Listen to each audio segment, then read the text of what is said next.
అప్పుడు టిఆర్ఎస్ ప్రభుత్వం ఉన్నప్పుడు చాలా హామీలు అన్ని హామీలు మంచిగా ఇచ్చిండు.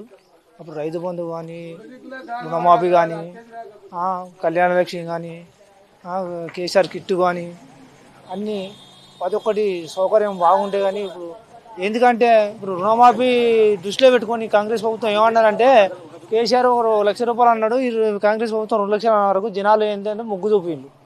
₹2,00,000 రుణమాఫీ అనుకునే మొగ్గు చూపుతూనే 2,00,000 కాదు, అసలు రైతుకు అనే రైతు భరోసా అనే బాబైతే ఇవాళకు అందలే. అదొకటి. ఈ కెనాల్ నుండి నీళ్ళ సౌకర్యం కానీ కూడా బాగలేదు. ఆ ప్రభుత్వం ఉన్నప్పుడు కాలం మంచిగా అయింది. ఏదో విధంగా ఇది మన 100 రోజుల పని గురించి కూడా పుటికలు తీసుకుంటా కాలువలు సాగు చేసిండ్రు. రైతులకు కూడా నీళ్లు మంచిగా అవగాహన ఇచ్చారు, పంటలు బాగా పండినాయి. ప్రభుత్వం వచ్చిన కాలం తక్కువ అవుతుంది, ప్లస్ రైతులకు కూడా చాలా ఇబ్బంది అవుతుంది. కాబట్టి ₹500 గ్యాస్ అన్నారు. ₹500 గ్యాస్ ఎవరికి ఇచ్చిండ్రు, ఎవరికి అది అయింది. అదొకటి. ప్లస్ ₹200 యూనిట్ కరెంట్ అంటాడు. ఎంతమందికి అది అవుతుంది. 200 యూనిట్ కరెంటు కోసానికి ఒక యూనిట్ ఎక్కువ కాలినా కూడా మొత్తం బిల్లు ఎత్తాడు. మరి నువ్వు ఇచ్చిన హామీలు ఎందుకు? ఈ 200 యూనిట్ల కరెంట్ ఎందుకు అనాలి, 500 గ్యాస్ ఎందుకు అనాలి? ఇప్పుడు ₹500 ఇప్పుడు రైతుకు మేరే నువ్వు ₹500 గ్యాస్ అంటారు, వానికి ₹500 వాడి అకౌంట్లో వాడితే వానికి వచ్చినా రాకుండా మిగతా పైసలు ఇచ్చే కార్యక్రమం అన్నీ బోకరి ఆలోచనలు ఉన్నాయి కాంగ్రెస్ ప్రభుత్వం. ఒక్కడే వాళ్ళు అనుకున్న సమయంలో కూడా ఒక్కటి కూడా ఆమోదించలే వాళ్ళు. పింఛన్లు అన్నాడు కేసీఆర్, ₹2,000 పింఛన్. కేసీఆర్ అంటే నేను 4,000 ఇస్తాను, ₹4,000 ఎవరికి ఇచ్చిండు? వికలాంగులకు 6,000 అన్నారు. ఏ 6,000 వికలాంగులకు ఇచ్చిండు చెప్పండి. మళ్ళా ఒకటి ఏది మహిళలకు ఏది బస్సు సౌకర్యం ఫ్రీ అన్నారు.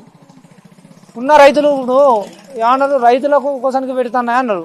ఊళ్ళో రైతులకు ఏంది, తెల్లారైతే అది పనికి పోతుంది. ఒకరు ఊరు విన తిరిగేట వాళ్ళే పోతారు. మా సొంటలో ఎప్పుడు బస్సు ఎక్కుదామంటే చెవుల పైసలు పెట్టుకొని బస్సు ఎక్కితే సీటే దొరుకుతుంది మాకు. ఈ ఫ్రీ అనేది ఎందుకు పెట్టాలి, ఇవన్నీ ఎందుకు చేయాలి? ఇవన్నీ చాలా ఇబ్బంది అవుతుంది.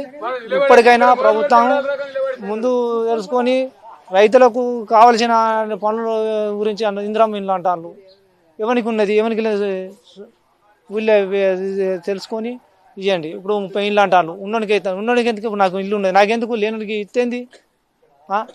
ఏదైనా చేసిన దాన్ని వ్యతిరేకించి దాన్ని పడదెంగడానికి ఆలోచన తప్ప కాంగ్రెస్ ప్రభుత్వం ఏం చేసినది ఏం లేదు, వెళ్ళింది ఏం లేదు. కొత్తపల్లి గ్రామం అది. నా పేరు కిషన్. మాకు కొత్తపల్లి గ్రామానికి ధర్మసాగర్ నార్త్ కెనాల్ ఫిల్టర్ అది ఉంది. మాకు ఒక 5 కిలోమీటర్లు ఉంటుంది.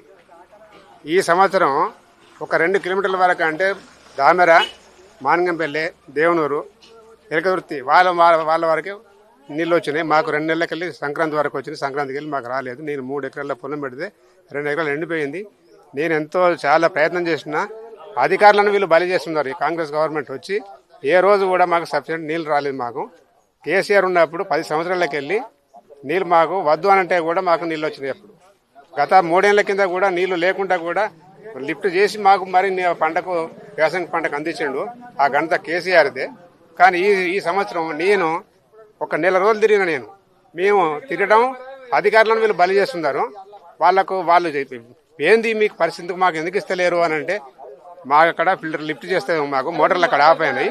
మాకు ఇక్కడ వాటర్ లేదు కాబట్టి మేము ఇవ్వలేకపోతున్నాం. ఈ సంవత్సరం మీరు ఎలాగైనా మీరు నష్టపోలే, మీరు ఏమైనా కానీ వచ్చే సంవత్సరానికి వెళ్ళి మీకు వద్దు అనే వరకు మీకు నీళ్ళు ఇస్తామని చెప్పేసి మాట్లాడేళ్ళు. చాలా నేను వాటి గురించి నేను చాలా నష్టపోయినా. నేను అధికారులను వీళ్ళు బలి చేస్తున్నారు, కానీ అధికారులు అంటే మాదే ఉందని అధికారులు చేతులు ఎత్తేస్తున్నారు. కనీసం ఏ ఒక్క దగ్గర కూడా D1కి వెళ్ళి D6 వరకు కూడా ఎక్కడ గేట్ వాళ్ళు లేకుండా చేసిండు. ఇప్పుడు ఏంది అని అంటే కేసీఆర్ చేసిండు అంటే కేసీఆర్ ఏమైనా తీసుకోమని చెప్పిండా? కేసీఆర్ తీసుకోమని చెప్తాం. మరి మీరు ఎందుకు వచ్చిళ్ళు? మీరు వచ్చి మీరు చేస్తున్నారు కదా, మరి చేసే పని ఒక్కటైనా మీది బాగుందా అని మేము నాకైతే చాలా నష్టం జరిగింది. రైతు బంధు కూడా కేసీఆర్ ఉన్నప్పుడు ఇప్పుడు జూన్లో వేసేది, ఈయన పోయిన వర్షాకాలం వదిలిపెట్టిండు. అది పోయింది. మళ్ళీ 15,000 అంటాడు. 15,000 పోయింది, 12,000కి వచ్చింది. ఆ 12,000 కూడా మొన్న పడ్డది. నాకు ఒక 15 రోజుల కింద నాకు పడ్డది. అంటే ఇది అయిపోయిన తర్వాతనా లేకపోతే దేనికి ఇది రైతుకు అవసరానికి రైతు బంధు అని అంటే రైతు భరోసా చేసిన సరే పేర్లు మార్చుకోండి.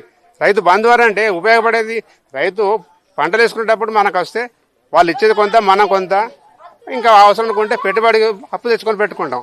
అలాంటిది ఈయన కొర చూసుకుంటా పోతే మాకు ఇవ్వ లేదు అది లేదు. మొన్న 12,000 అని చెప్పిండు, 12,000 కూడా అది కూడా లేదు. అన్ని పథకాలు అన్ని వేస్ట్, పేర్లు మార్చడం, కేసీఆర్ని తిట్టడం. ఈయన కావాల్సింది ఇదే. ఒక మంత్రి ఒకటి మాట్లాడతాడు, ముఖ్యమంత్రి ఒకటి మాట్లాడతాడు, విప్ ఒకటి మాట్లాడతాడు, ఎమ్మెల్యే ఒకళ్ళు మాట్లాడతారు. మొన్న నిజామాబాద్లో మేము రైతు బంధు మేము ఇవ్వలేకపోతున్నాం, మమ్మల్ని క్షమించండి అని తుమ్మల నాగేశ్వరరావు గారు అంటాడు. ఈయన వచ్చి అంటాడు మేము మొత్తం వేసినాం కదా ఈయన అంటాడు. చాలా వ్యవస్థ వేస్ట్ ఇది. కేసీఆర్ వస్తేనే పనులు జరుగుతాయి, రైతులకు కానీ ప్రజలకు కానీ మంచి లాభాలు జరుగుతాయి. నీళ్ళు లేవు, ఏమి లేవు. గౌరీలు ఇస్తారు. మన రేవంత్ రెడ్డి తెస్తున్నాడు, అచ్చదాకా చూసి నాదిమ్మదారు అన్నాడు, ఆమె ఇచ్చాడు. కదా గెలిచినాక పిచ్చిలో ఒక తందన్నాడు. మన గౌరీలు వచ్చేటట్టు ఉండాలి. మాకు నోరు లేని పచ్చులో మాకు గుడ్లు ఎండిపోతాయి, బాయిలు వెళ్ళిపోతాయి. పెట్టుకున్న మొక్కజొన్న చేను వాళ్ళు పెట్టుకుంటే మా 10 గుంటలు పెట్టుకుంటే 10 గుంటలు వేసారు. ఈ యొక్క సహాయం చేయాలి. గౌరీలు వచ్చి నీళ్ళు వచ్చేటట్టు చేయాలి. మా చెల్లెకి